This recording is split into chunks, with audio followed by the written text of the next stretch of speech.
Today we're going to look at Schoolboy versus Ryan Bowen at King of the Table.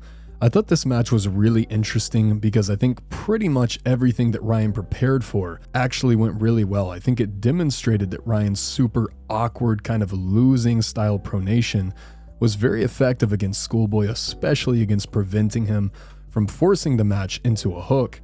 But what we saw is that Schoolboy ended up defeating Ryan in a little bit of a different lane than I think Ryan anticipated.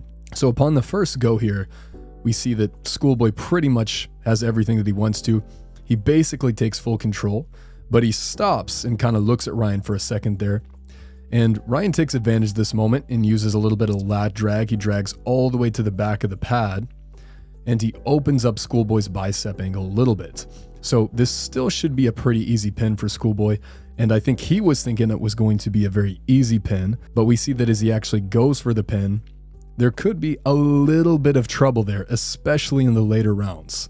Obviously, Schoolboy is looking like he's in a better position overall, but we do see that that wrist cracks back as he goes back to that right back toward the pad. And we can see also that the match is on Ryan's side of the table. And this is partly because Ryan has a shorter arm and he's being able to attack Schoolboy's bicep with his lat drag because Ryan is okay with his wrist getting cracked back as long as he maintains that pronation.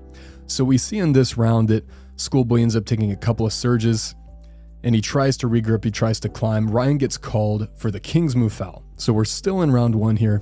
We're restarting. This time Schoolboy realizes he can't just totally mess around with Ryan. He can't play completely. He needs to just go ahead and take care of business. So he flash pins him. And in this round, you'll see that, I don't know if Ryan didn't expect this or what the deal was, but as soon as the go happens, he gets flash pinned. So Ryan never hits his King's move. He's already pinned right here, and he never is able to get to that point where he's rotating his entire body and using that shoulder lock style pronation. So now it's 1-0 in favor of Schoolboy.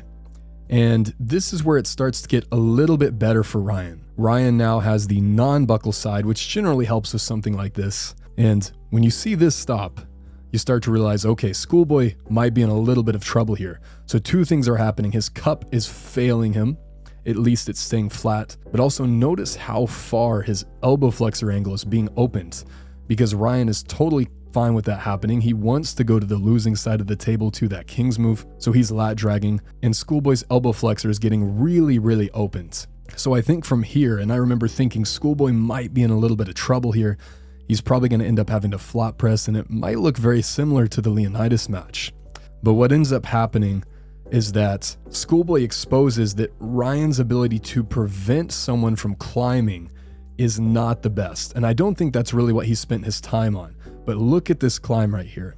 Initially, Schoolboy's almost trying to hook Ryan. He's really trying to focus on bending his wrist. So he has, if anything, he has a low grip. And he goes from a low grip in one single climb to being all the way over the top of Ryan's hand. This is a lot of ground that he covers here, just in that one climb. And just with that one climb, he's able to pin Ryan because he completely goes over the top of his hand. He's all the way over Ryan's hand, and there's just no way that you're going to be able to get a stop if you're Ryan from this position. So I thought this was really interesting. I don't know if Ryan didn't really anticipate this or if he did and he just couldn't stop it. But either way, and we see the same thing now from rounds 2 through 4, that Schoolboy, if he just tries to come forward and hook Ryan, he's probably not going to be able to do that. He's going to lose his wrist. But if he is able to climb in the match, that's going to be really, really good for him. This time, Schoolboy looking a little bit better now with the non-buckle side. And probably right here is probably a pin. There's probably several pins in this round. I'm not exactly sure if this is just the camera angle, but I tend to give the benefit of the doubt to the referees because they are right there. Schoolboy ends up getting the pin on this one, and he just starts with a better grip. As he has that non-buckle side, it's going to make it easier for him to climb, easier for him to get a high knuckle position to start with and to go over the top. But now the fourth and final round, I think, is the very most interesting, and I think it showcases this the most. Schoolboy kind of misses the go just a little bit here. You see the slower start, but notice right here off the go, Schoolboy really does not look like he's in a good position. If you see just this position, it looks like Schoolboy's about to lose his wrist. He's very, very separated from his arm.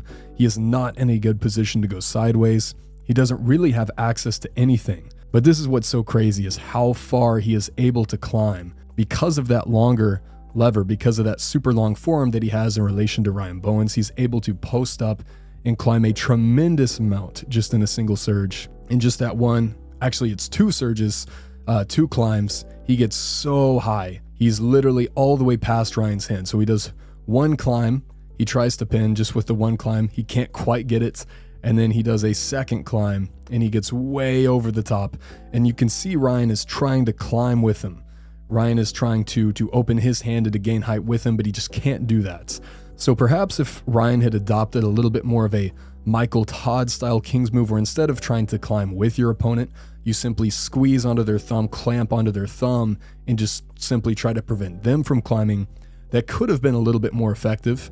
And here's one more angle just to show how insanely high over the top. Look at how far out onto Ryan's hand Schoolboy is. So there's just pretty much no chance whatsoever that he's going to get a stop from that position. But overall, I would say I was pretty impressed with Ryan's ability just to prevent Schoolboy from getting his wrist bent in general. Sure, Schoolboy was able to climb over the top, and once he figured out that that lane was available, this match really wasn't that close because there was just no way Ryan was going to stop the climb from occurring. But at least Ryan's ability to use his awkward pronation I thought was very impressive. So let me know what you guys thought about this match. Were you surprised by the fact that Ryan was able to get any kind of stop, or did this pretty much look exactly the way you thought it would?